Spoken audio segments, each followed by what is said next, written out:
Hello everybody, welcome back to my movie review series. Today we have a fun one, a raunchy comedy starring Jennifer Lawrence. As you can see, we have no hard feelings. What I will do is I will give you some brief overview and information about the film.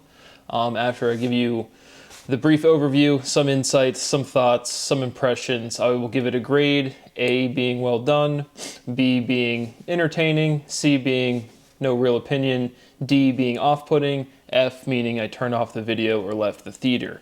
After I've given you my review or my grade, if you have not seen the video and would like to based off of the brief commentary beforehand, you're going to want to shut off the video because there will be spoiler alerts. And so, we have No Hard Feelings is a 2023 romantic comedy. On the cruder side, on the raunchy side, which is the side I like it, it's got a run time of 1 hour and 43 minutes and is rated R. Starring Jennifer Lawrence, we have as well as Andrew Barth Feldman, Matthew Broderick, Lauren Benanati, Natalie Morales, and some other minor characters.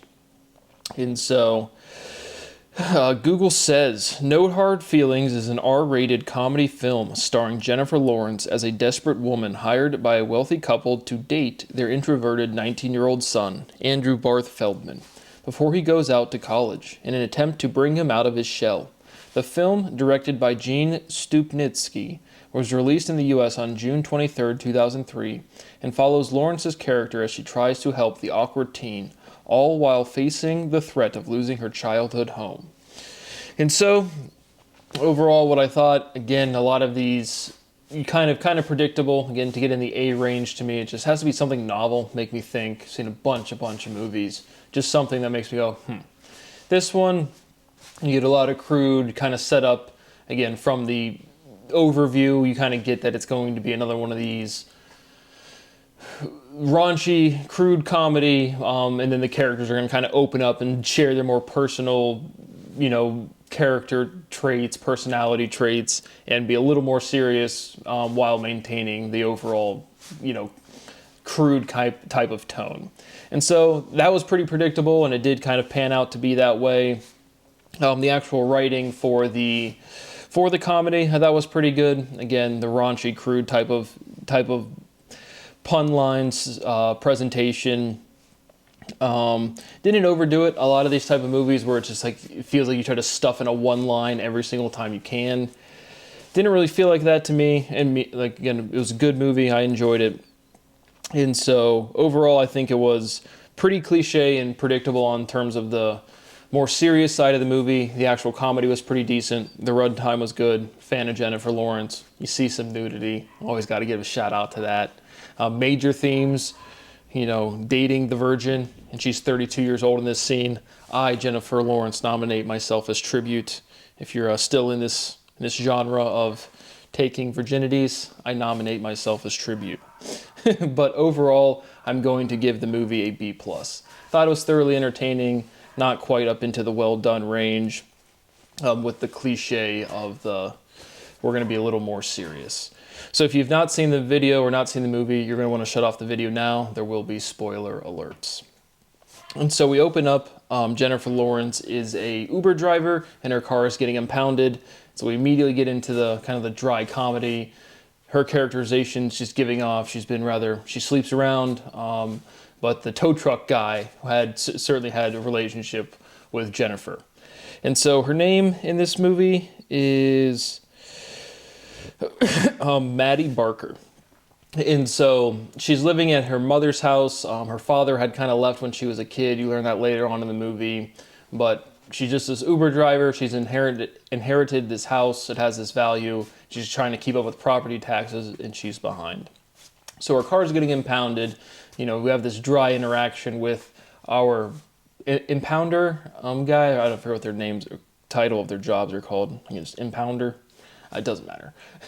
But picks up the car, and she was like, the cab or the impounder guys reminiscing on their relationship.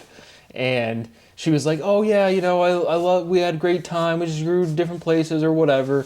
And then some Italian dude comes out they were clearly having the sexual relations.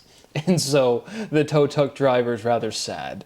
She gets her car impounded. She goes down to the impound lot or to the city council trying to inquire more about the car. And there was a funny line, just, I don't know, she said something to the effect of, do you know anything about people coming onto your, where you live and pushing you out or something? And her lawyer or representative is a Native American. So that was kind of a funny one-liner that stood out to me off the get-go. But the whole movie is kind of this, I don't want to say slapstick, but just crude humor. And so we meet our major character, Andrew Barth Feldman. His name is Percy Becker. Again, rich parents, but high school, going to Princeton, and they're trying to get him out of his shell. So pretty immediately in the movie, Maddie comes across this advertisement for, hey, she lost her job, or she can't be an Uber driver because her car just got impounded. Hey, will you date our son? Immediately implying have sex with him for a Buick. And so if she can go and date the son, they have this initial interview. They're looking for someone in the late teens, early 20s. And, she's like, I was in my late teens or late 20s a year ago, and I'm now 32. It's like playing on her age. So she's 32, trying to bring this kid out of his shell.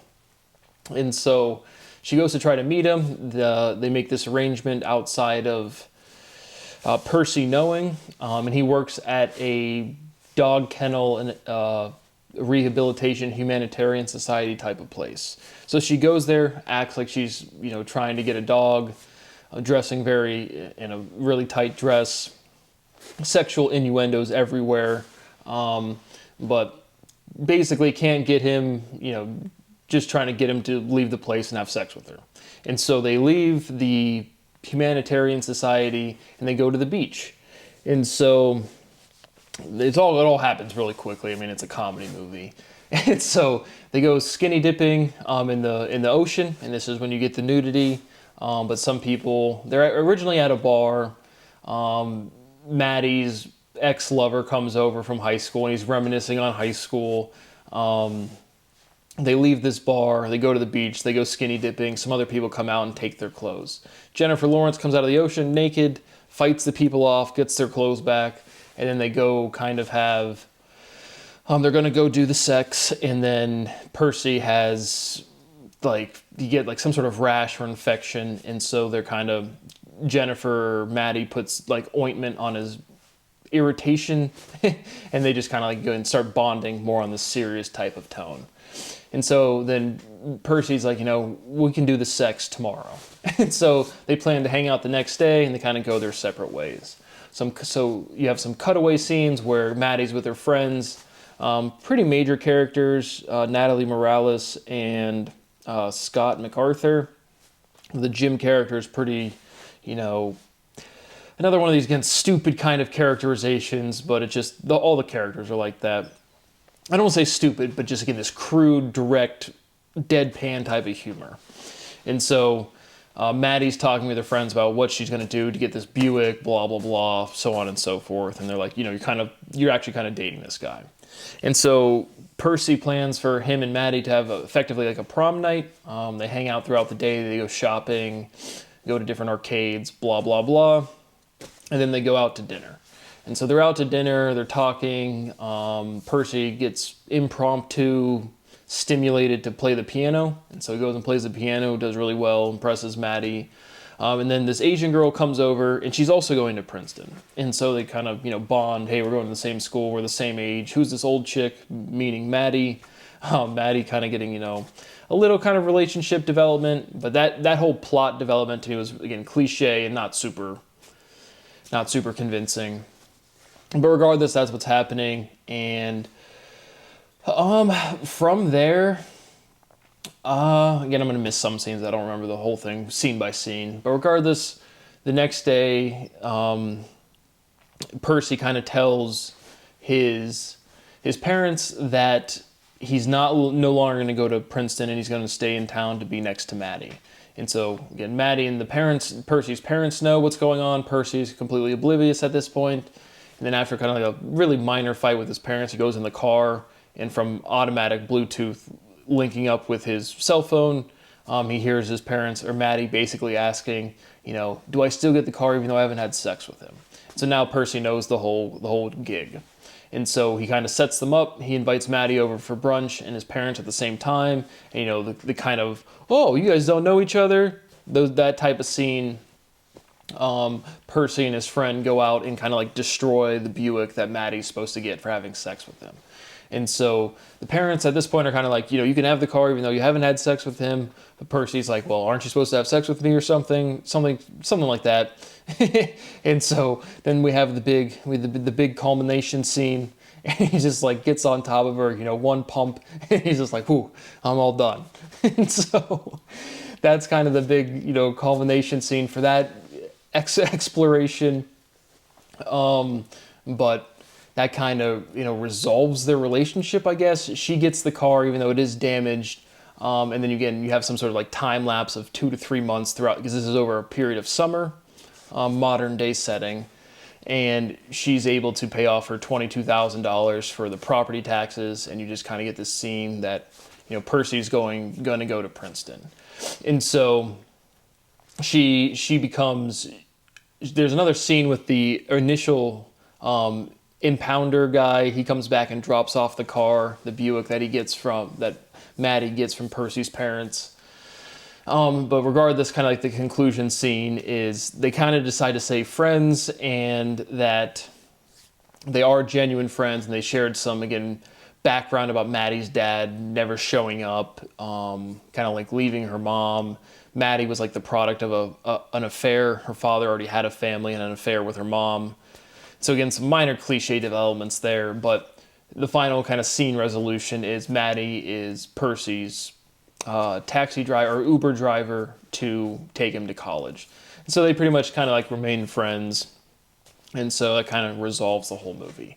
So overall, pretty cliche in terms of the development. You immediately get that the crude sexual jokes, which are well written. I thoroughly enjoyed those. I'll give that, again, a B+ overall for the whole movie, and I'll give the mostly supported by that writing B+. Then I'm a fan of Jennifer Lawrence, and then Jennifer Lawrence naked. That's a bonus. And so overall, the serious kind of development was super cliche, expected, but just kind of, again, anything with a movie, I just want to see something that I'm not expecting happen. And so overall, B+, I was entertained. I thought it was a good movie for an hour and 45 minutes. So that is what I have for No Hard Feelings. Thank you for watching. See you on the next one.